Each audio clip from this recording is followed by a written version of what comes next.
My neighbor sued me for my house, but what we found inside changed everything. She unleashed something terrifying from beneath our floor, and now it's watching us from the shadows. You ever get that feeling that someone just knows too much about your life?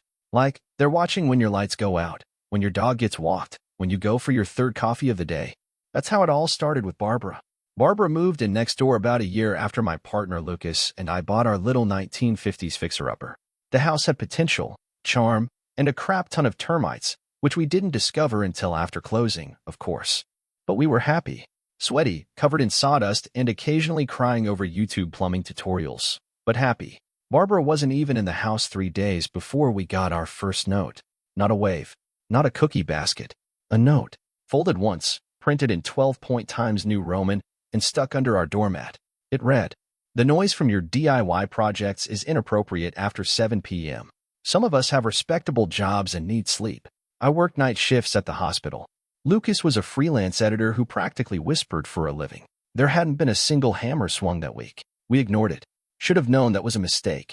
A week later, our trash cans were turned upside down and lined up neatly across our driveway like little gremlin soldiers. Then the HOA complaints started rolling in. Unregistered vehicle, Lucas's 1979 BMW project car. Unsightly yard. We were mid-landscaping. Failure to comply with fence height regulations. Our fence was literally her fence. We didn't even build it. Then came the knock. It was midnight. Lucas was snoring like a chainsaw, and I was on call, trying to nap with my pager under the pillow. When I opened the door, Barbara stood there in a silk robe and full makeup. Not smudged makeup. Freshly applied. Like she got dolled up to make a statement. She smiled, sort of. "Hi. I just wanted to let you know I saw someone walking around your backyard earlier. Tall. Hooded. Might be casing the place. Our backyard is fenced, locked, and motionless." I thanked her, said we'd check it out, and closed the door. Lucas and I looked at the camera footage. Nothing. But from then on, Barbara made it a habit to spot sketchy people around our property. Always when we weren't home. 3 weeks later, I came home to find our back gate swinging open and the words, "Welcome back. Stranger," spray-painted on the patio in red. Cops said it looked like a prank. We checked the footage. A glitch. Of course the cameras glitched. Barbara came by the next morning, hands clasped like a Sunday school teacher. "Oh dear, saw your patio. Such a shame. You know, this used to be such a safe neighborhood." Lucas asked, point blank, "You wouldn't happen to have seen who did it, would you?" She blinked, smiled. "Oh no. You know me. I mind my business." That was the last straw. I started logging everything. Every note. Every weird coincidence. Every mysteriously dead plant on our side of the fence. Every time the camera glitched, which started happening weekly. And I had this nagging feeling she was building towards something bigger. And oh boy, she was. Because 2 months later, we got a notice taped to our front door, a legal summons. Barbara was suing us. Why? She claimed our house, yes, the entire house, was on her property. You ever get hit with something so absurd you just laugh? That was us, standing in our living room with that yellow piece of paper in hand. Barbara, our silk-robed neighbor from hell, had officially filed a lawsuit claiming that 8.5 feet of our home, our actual foundation and walls, was encroaching onto her property. This wasn't just a land dispute. She was demanding either we tear down the side of our house or pay her $175,000 in lost use and damages. At first, we thought she was bluffing. Just a bored woman with too much time, probably frustrated she couldn't control us like the HOA committee. But no, she had hired a surveyor. She had documents. She had a lawyer. A real one. I checked. Her whole case hinged on an old survey, like pre-GPS era old, from the 1960s. It was hand-drawn, not even digitized. It marked the lot lines with little X, S that didn't match anything in reality. Her argument? The fence, which she inherited when she bought her house, was wrong, and the original boundaries showed that our house was technically intruding. She wanted the court to enforce a property correction. We hired our own surveyor. A guy with fancy tech and credentials longer than Barbara's robe collection. He came, scanned, mapped, and said, "There's no encroachment. If anything, her property line ends half a foot before the existing fence." But Barbara wasn't interested in truth. She was playing a long game. Because a week later, we noticed the for sale sign on her lawn. Yeah, you read that right. She was selling her house while still suing us over the land she claimed we stole. Her plan, as we'd later find out, was to sell with the pending lawsuit disclosed. so the new buyer would be stuck handling the legal battle. A real estate poison pill. What she didn't count on was that no one wanted to touch a house entangled in a lawsuit over a literal foundation. Offers dried up. Her listing sat stale. She started to unravel. Then things escalated. One night, we came home to find her contractor, a guy in an unmarked van, digging up our shared side yard. He claimed he was investigating the property line. Lucas nearly lost it, called the police, and filed a trespassing report. Barbara showed up 20 minutes later screaming about illegal property seizure and how we'd regret this. That's when she started going full psycho. Someone filed an anonymous complaint that we were running an Airbnb without permits. We weren't. Our mail started arriving torn open, sometimes wet. A dead raccoon was dumped on our porch. The cops chalked it up to coincidence. Sure, we installed a second set of security cameras, hardwired, this time. Motion lights, alarm sensors, and then silence. For about 6 days. Then I found a manila envelope in our mailbox with no stamp. Inside was a stack of satellite images, zoomed-in pictures of our property from overhead. Dated. Annotated. Lines drawn in red Sharpie, circling parts of our roof, backyard, and even the shed. No name. No note. Just one word scribbled on the final image. Trespassing. Lucas didn't sleep that night. I didn't sleep the next 3. But then, just as we were about to crack, Karma started sharpening her blade. Because Barbara? She messed with the wrong neighbors. And more importantly, she messed with the wrong paperwork. See, Lucas's best friend Darren works in real estate law. He took one look at Barbara's documents and said the words I'll never forget. She forged this. Sloppily. Turns out, Barbara's original survey? The ink was too fresh. So here's where things stopped being just a neighbor feud and started veering straight into psychological horror with a dash of true crime. After Darren, our real estate lawyer friend, looked closer at the survey Barbara submitted with her lawsuit, he flagged a few oddities.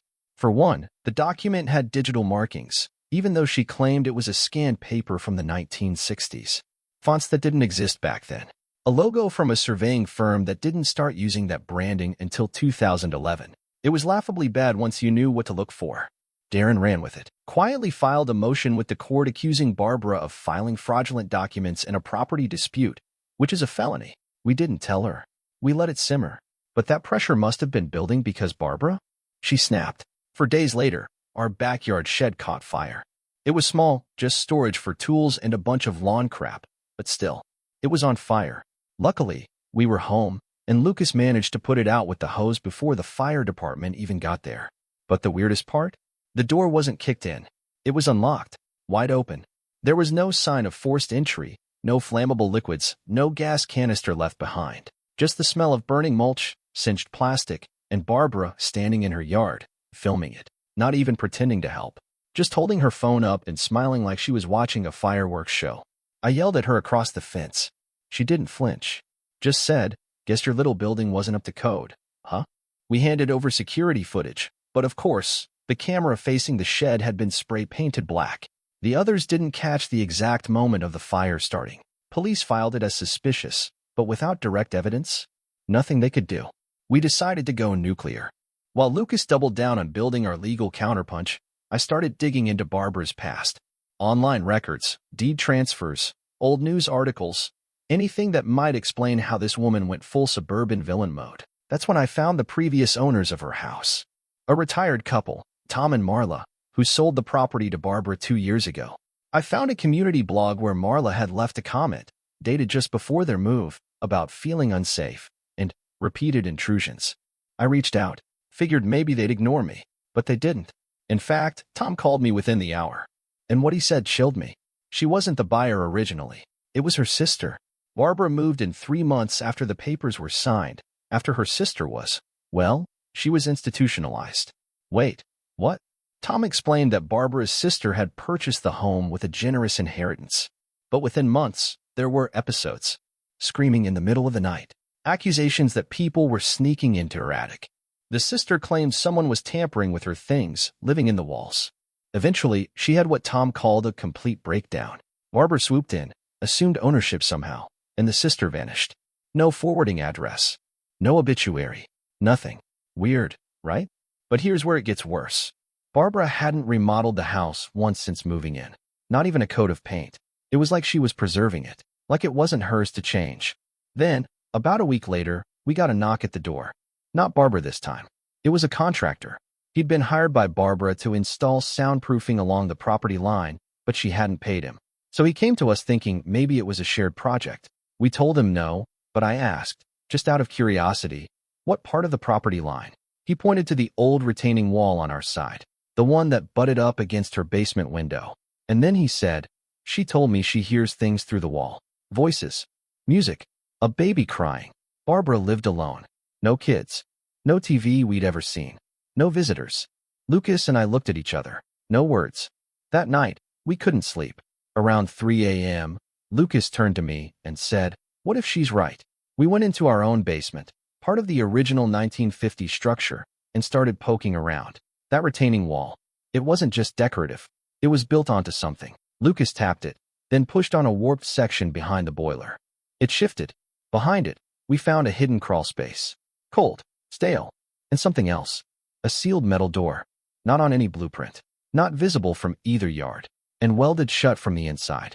We stared at that welded door in our basement crawl space like it was a scene out of a horror movie. It wasn't just out of place, it was wrong. No mention of it in the house plans, no obvious purpose, and the metal itself looked old.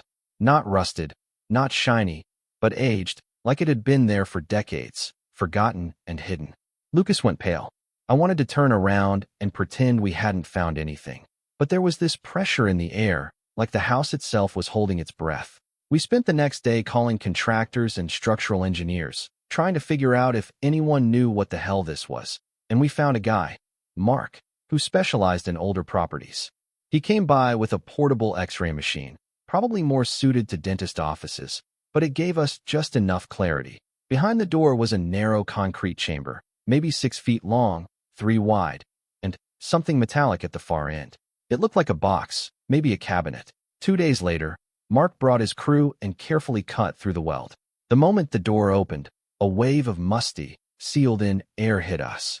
Not the rotting kind, more like the smell of an attic no one's touched since the Cold War. Inside, there was a metal chest covered in dust and a stack of yellowed envelopes. Lucas filmed everything.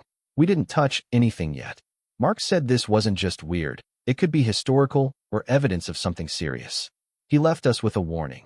If anything in there looks like it was hidden on purpose, call the police. We waited until he left before we gave in to curiosity. The metal chest was heavy, locked, but not sealed. Lucas pried it open with a crowbar. Inside, documents. Dozens. Deeds, property tax records, old photographs. All related to our lot and the one next door. The oldest was from 1931. But here's the kicker. Barbara's lot had originally been 3 feet shorter than it is now.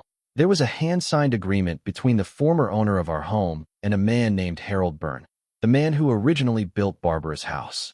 It clearly laid out a lot line extension for convenience and mutual benefit, transferring a narrow strip of land in exchange for maintenance of the shared retaining wall. But the document had never been filed with the county. It was just sealed in this underground box.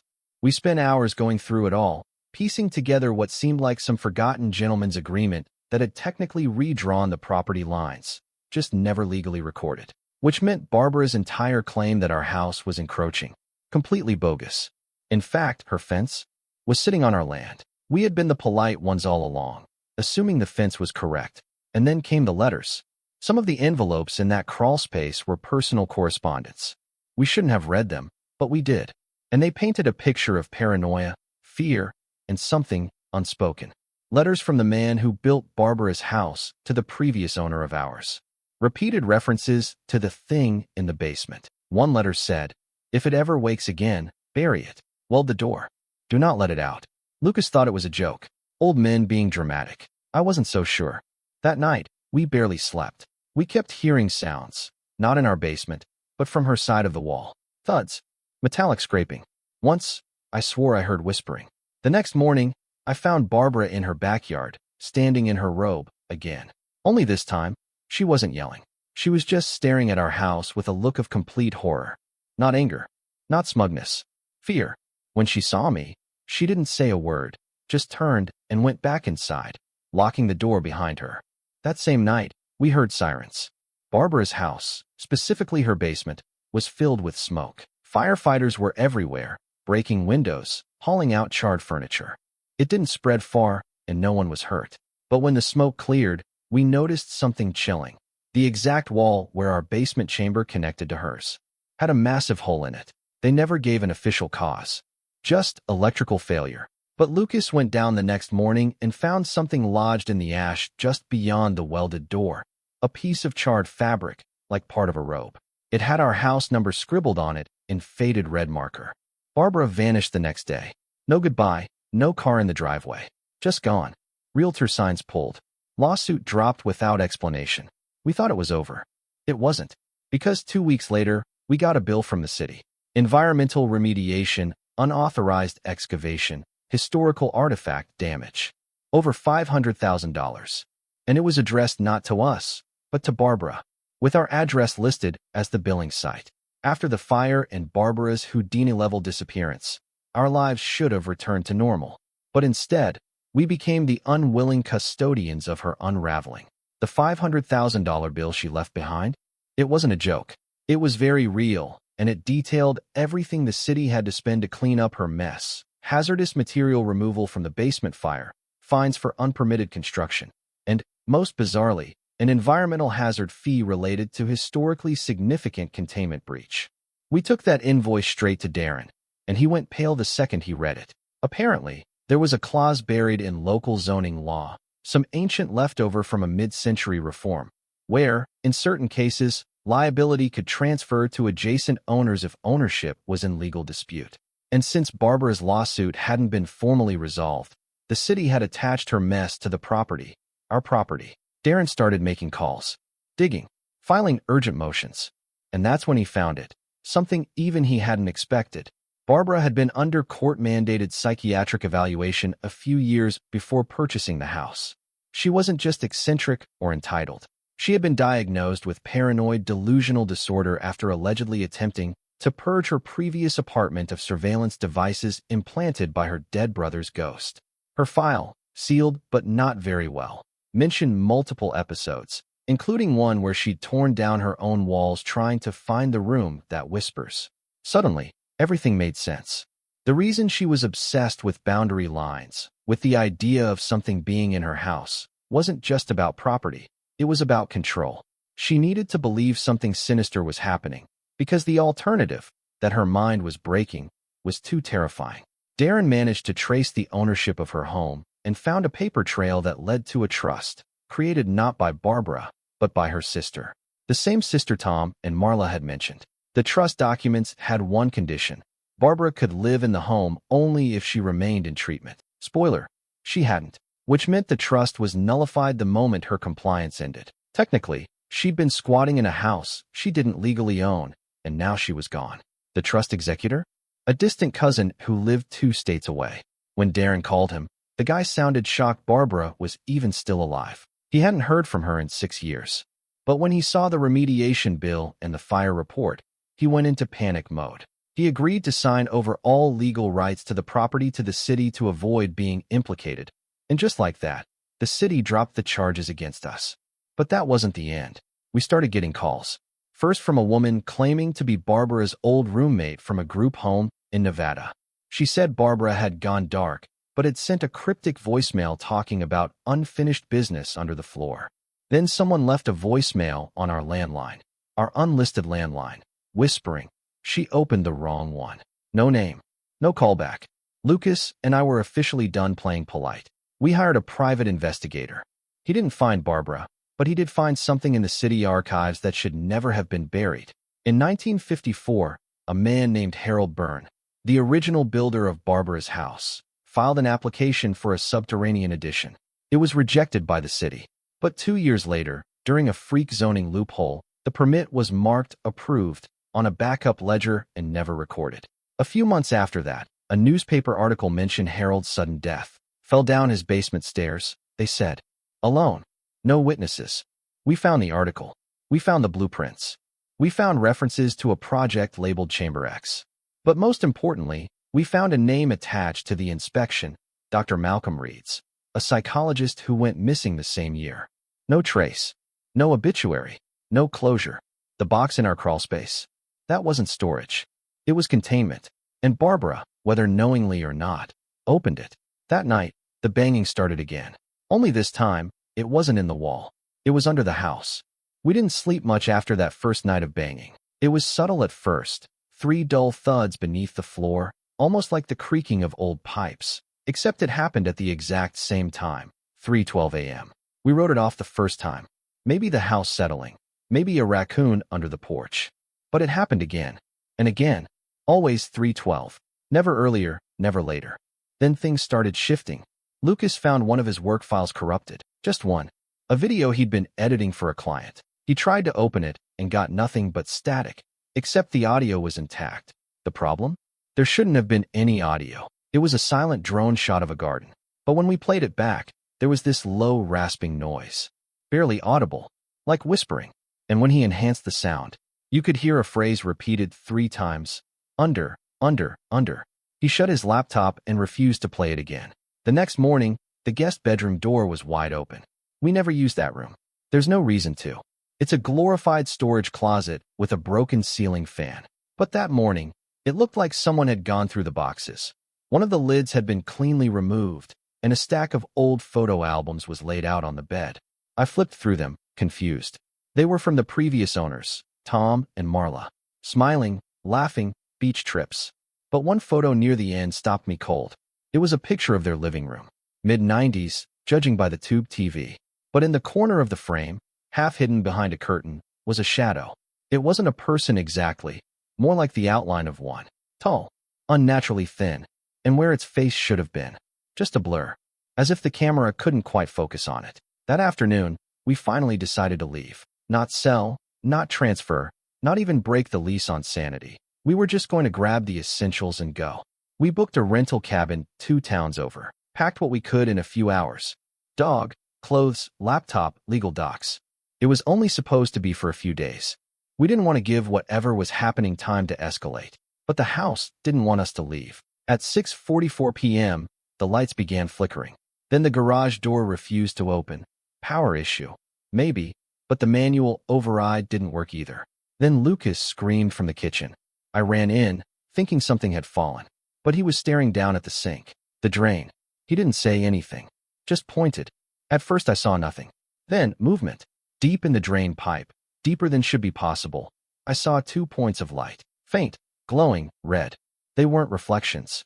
They blinked. We left the car, took the dog, a backpack, and just walked to the nearest diner with our phones and our sanity barely hanging on. We sat there for over an hour, just watching the house from across the street. The curtains never moved. No lights came on. But our motion camera, the new one we installed after the spray paint incident, it kept pinging every 10 minutes. Movement on the porch. But when we checked the feed, the footage was corrupted. Only the porch feed.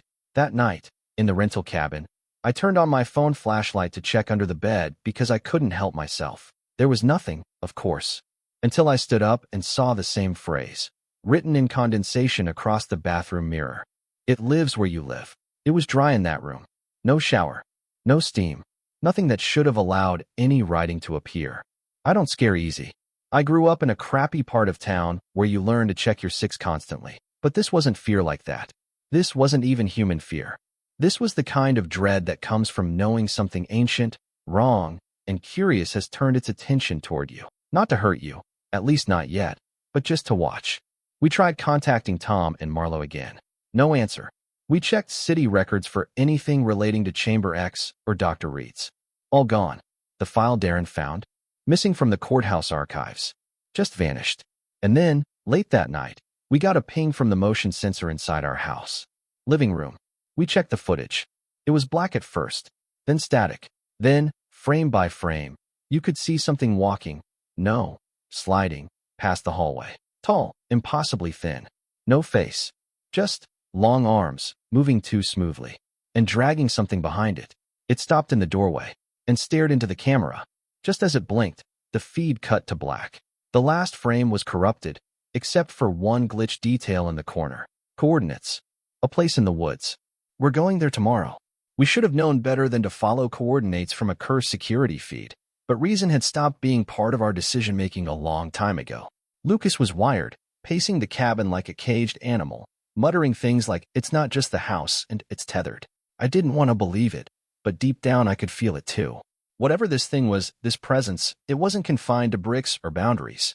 It followed us, yes, but it didn't chase. It simply waited, like it knew we'd eventually come back. Or worse, come closer.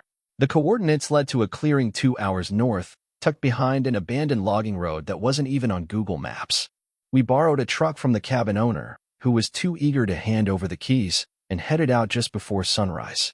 The closer we got, the more the air felt wrong. It wasn't cold, but our breath missed it. The trees leaned in, heavy with rot and silence. No birds. No wind. Just that kind of eerie stillness that makes your ears ring because there's too much nothing. And then, we saw it.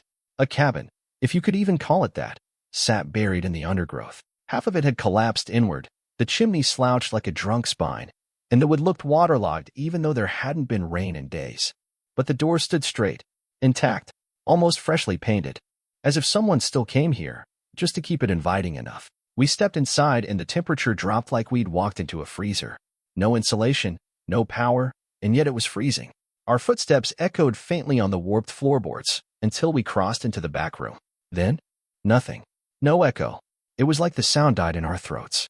Even our breathing went flat, like the room itself was swallowing noise. That's when Lucas pointed to the far corner, another sealed metal door. This one wasn't hidden. It stood out, bolted into a crumbling stone wall that didn't belong in a wooden cabin. It looked older than the rest of the structure, older than anything I'd ever seen. There were symbols scratched into the surface, crude, erratic, like someone had done it in a frenzy. But there, in the center, carved deeper than the rest, was a name. Byron Malek. We didn't recognize it. Not yet. But something about it stirred something in my gut, like it was waiting to be remembered. Lucas stepped closer. His flashlight flickered and died. The room darkened like a breath had been sucked from it. Not pitch black, just wrong. The kind of dark where things still move. I backed up, hit the threshold, and the moment I crossed it, my breath came back. Echo returned. I screamed for Lucas. He didn't answer. When I stepped back in, he was standing still, eyes wide, staring at the door like it had spoken to him. He whispered, "It's in the metal." I grabbed his arm and yanked him out. The moment we crossed the threshold again, he gasped like he'd been drowning. Said he didn't remember going inside the room. Said he thought I had walked in first. That night, we researched the name. Nothing came up until we checked scanned archives from the old psychiatric hospital in our county, one that had burned down in the 70s. There, buried in a single, poorly digitized record, we found it. Patient 114B, Byron Malek. Admitted 1955. Paranoid schizophrenia. Claimed to have built an anchor to keep something from slipping through. Discharged under unknown circumstances. Deemed missing 1962. No address listed. No family. But under location of primary residence, one line stood out. Cabin. Site of Chamber X. Lucas vomited when he read that. Said he remembered something, a dream, maybe, from weeks ago. In it, Barbara had been in our house, dragging a wet sack down the hallway, whispering that name over and over. Byron Malek. Byron Malek. Byron. It wasn't a dream. The security camera had caught it, days earlier. She had said the name out loud, standing in front of our crawlspace, with her hand on the welded door. And she smiled. We burned the clothes we wore to that cabin. We haven't been back, but something came back with us.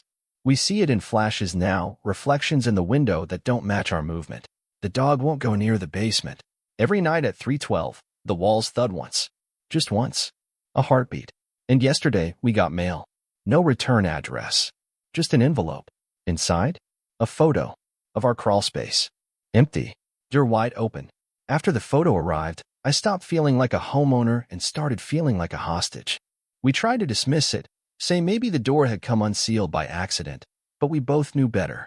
That door was built to stay shut. Welded. Reinforced.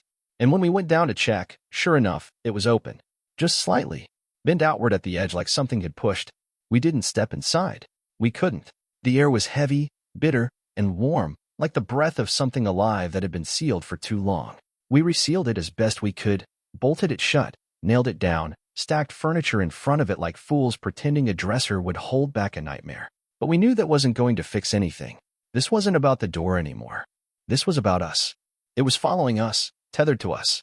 And it was getting bolder. That night, we heard movement again, but it wasn't beneath the floor. It was in the walls. Scuttling sounds, wet and uneven. Not like rodents. Slower. Heavier. As if something were dragging itself just out of sight. Lucas put his ear against the drywall in the kitchen, just to be sure it wasn't our paranoia. He yanked back like he'd been burned. Said he heard whispering again. Not random babble, his name. Being said, over and over. Just his name. Soft and deliberate. The next morning, our dog refused to go near the kitchen. He stood at the entrance, growling at nothing. I bent down to reassure him, and that's when I noticed something in his mouth. He was chewing. Not like a toy or a bone, something with resistance. I pried his jaw open and nearly vomited. It was a human tooth. Old, browned, cracked at the root. I dropped it. The dog barked once, then bolted for the bedroom, tail between his legs. We called Darren immediately, told him everything.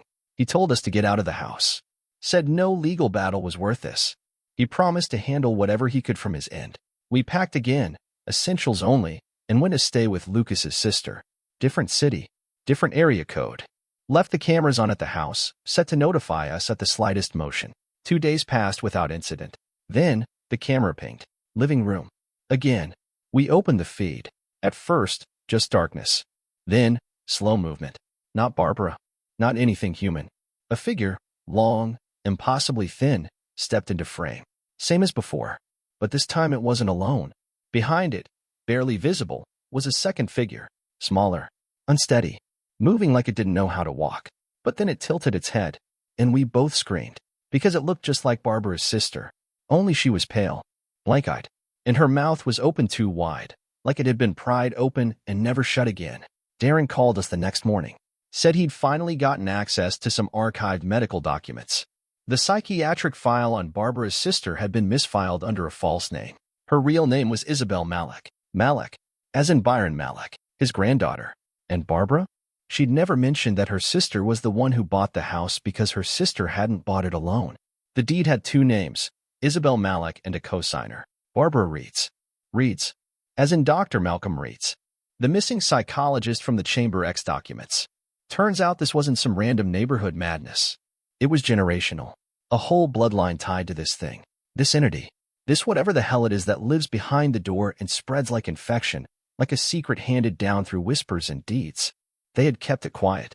Until Barbara lost control. Until Isabel broke. Until now. We thought we could run from it. But the thing that lives behind the door doesn't care where you run. Because it's not chained to a place. It's chained to a name. And it knows ours now. The night after Darren dropped the bomb about Barbara being a Reeds, yes, that Reeds, we stopped pretending we could live like normal people. Lucas's sister offered to let us stay as long as we needed. But after the first static call came in, we knew we'd worn out our welcome. It was just after midnight when the landline rang. No one we knew had the number. Caller ID, private.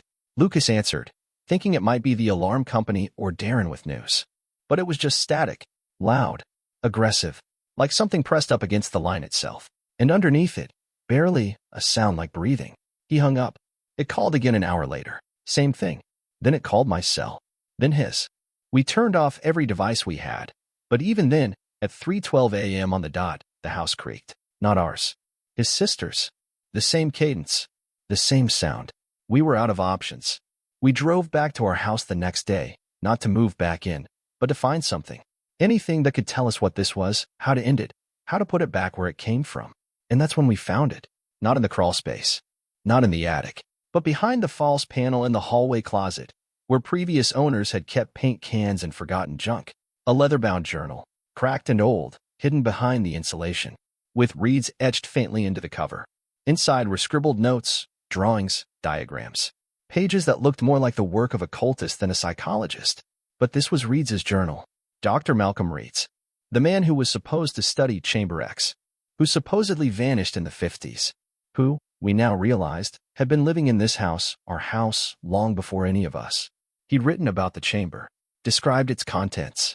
Not in scientific terms, but in raw dread. He called it the hinge. Not a person. Not a ghost. A hinge between states. Something that needed containment, because once it fully passed through, it wouldn't go back. It didn't want destruction. It wanted proximity. A foothold. Reeds had tried sealing it, naming it, binding it to a location. But names decay. Seals weaken. Bloodlines drift. And the entity adapts. One phrase kept showing up over and over again. The smile is not a kindness. The smile is the claim. I didn't understand it. Not until that night. Lucas and I were packing up the journal to give to Darren when I went to the bathroom to splash water on my face. I'd been running on fear and caffeine for too long. I looked up, and in the mirror, I saw myself, but I wasn't moving. My reflection stood still as I leaned forward, and then it smiled. Not just a twitch, not a spasm, a slow, wide, deliberate smile, like it had been waiting for me to notice it. I screamed. Lucas ran in, and I told him not to look, don't look, but he already had. He turned white, backed out of the room. We locked the door behind us and sat in the hallway, shaking. He said he didn't see the smile. He saw me blink twice. I hadn't blinked. We slept in the car that night, left the house lights on, all of them. It didn't help. The motion cameras pinged again, and again, and again, always from inside, never showing anything but static when we checked the footage. We're not just being haunted, we're being watched, and it's learning to wear us. We both had the same dream. I swear on everything, I know how that sounds, but I can't explain it any other way. Same place, same sequence, same moment of dread. We were back in the house, standing in the basement, in front of the door. Only this time, it wasn't sealed. It was wide open. There was nothing inside. No chamber, no chest, just black, an endless corridor of wet, pulsing dark. Something moved at the end of it, long-limbed and slow, dragging its fingers along the wall as it walked toward us. We couldn't move, couldn't scream. It came close enough that we could see its skin, if you can call it that, translucent, stretched over bone. Its face was smooth, no eyes, no mouth, until we looked away. Then it smiled. We woke up gasping at the exact same time. Same minute, same scream. The dog was pacing at the edge of the bed, whining, ears pinned back.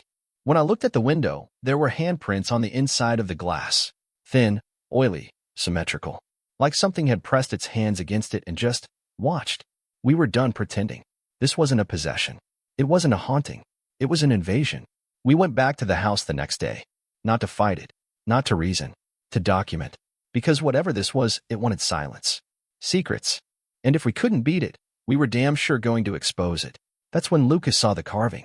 He was in the guest bedroom, the one where the photo albums had been laid out weeks ago, and something caught his eye. A line, etched into the ceiling beam. He grabbed a chair, climbed up, scraped away some of the dust. There were words. Not in English. Not anything we recognized. But carved deep, over and over, the same 6 characters repeated in a spiral. Beneath it, something smaller. A sentence. In English. She let it out. She fed it her name. We knew it was about Barbara. We turned to leave the room, and we heard the creak. From above. There was no attic access from the guest bedroom, but something was crawling in the ceiling. Slow. Rhythmic. Like elbows and knees dragging across plywood. Lucas backed into the hallway. I followed him. We didn't run. We couldn't. The air had gone thick, like syrup. Every step felt pulled. And then the hallway light flickered. Buzzed. Then we heard it. Not growling. Not whispering. Breathing. Above us. Close. Lucas turned, grabbed my hand. We sprinted out of the house, slammed the front door shut behind us, and didn't stop running until we hit the car. The dog was already clawing at the window from inside.